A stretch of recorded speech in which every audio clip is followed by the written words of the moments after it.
असं होतं. पण एक गोष्ट नक्की की आमच्या दोघांमध्ये जो काही अंतरपाठ होता तो आनाजी पंतांनी दूर केला.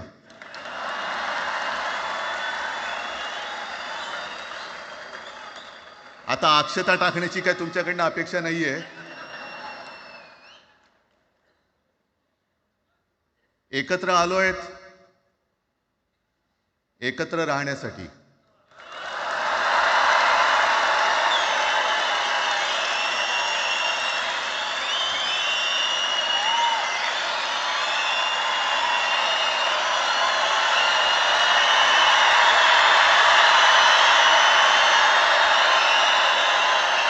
आणि मला कल्पना आहे,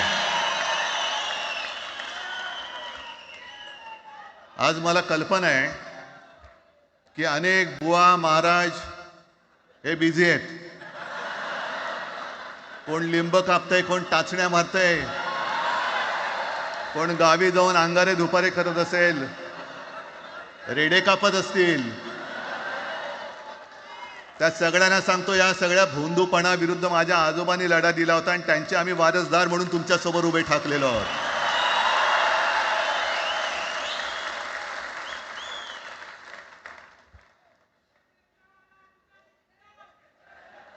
नाही, सगळं आपणच करून ठेवलेलं आहे.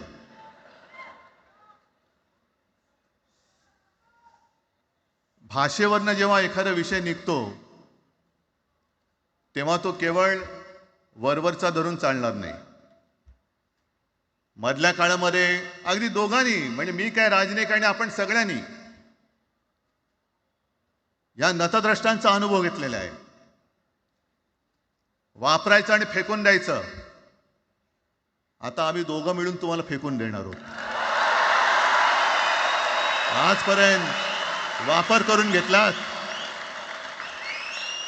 अरे डोक्यावरती जर का शिवसेना प्रमुख नसते तर तुम्हाला ओळखत कोण होतं या महाराष्ट्रामध्ये?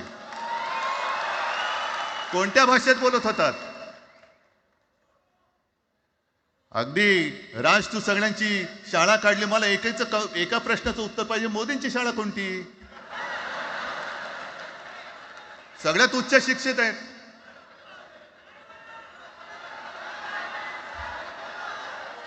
पण हे जे काय यांची मध्यंतर मी बोललो ना, भाजप ही अफवांची फॅक्टरी आहे.